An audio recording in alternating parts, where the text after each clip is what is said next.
La famille du raton, un film de Christian Stengel, alors avec un scénario de René Willer et Noël Noël, inspiré par l'émission radiophonique de Jean-Jacques Vital et Jean Granier, avec dans les rôles principaux Marcel Prince, Marguerite Deval, Noël Noël, Jules Berry, Si Noël, Julien Carrette, Marcel Vallée, Alfred Adam.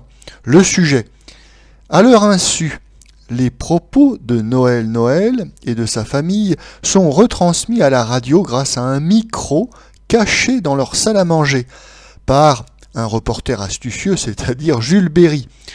Le poteau rose découvert, Noël Noël est chargé de l'émission à succès. Mais loin de la maison, il se révèle très inférieur à lui-même et rentre dans son village. Ce film revient sur la genèse de l'émission de radio populaire et à succès, La famille du raton. Le concept de l'émission est le suivant: une famille se réunit le soir autour de la table pour prendre son repas et papote de divers sujets politiques, faits divers, il y a des petites blagues, des anecdotes, etc., etc. En réalité, ce bavardage radiophonique ne fait que reprendre une vieille tradition française, et campagnarde surtout, celle, après la soupe, de se réunir entre voisins sur le pas de sa porte pour discuter de choses et d'autres jusqu'au coucher du soleil. Cette tradition disparaîtra dans les années 50. Ainsi, la radio permet aux citadins de ne pas être exclus de cette tradition. Oui, il suffit dans son appartement d'ouvrir le poste de radio et on a l'impression d'être sur le pas de la porte à discuter avec des familiers et des voisins.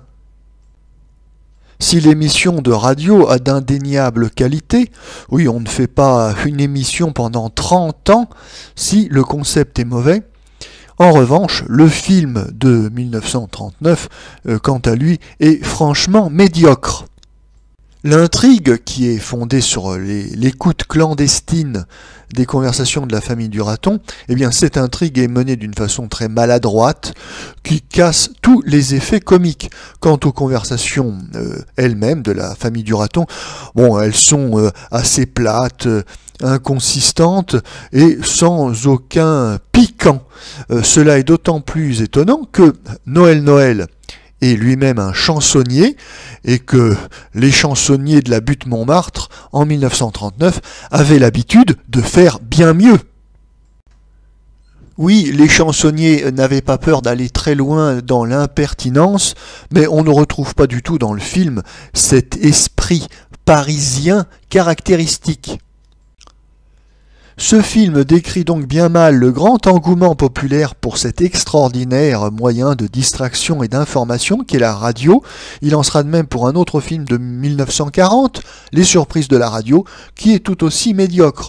À croire que le cinéma ne souhaite pas faire de publicité pour ce concurrent qu'est la radio. De même qu'après-guerre, il ignorera pendant longtemps la télévision, alors pas de poste de télévision dans les décors, et puis pas d'intrigue, pas de film dont le sujet réellement serait le petit monde de la télévision.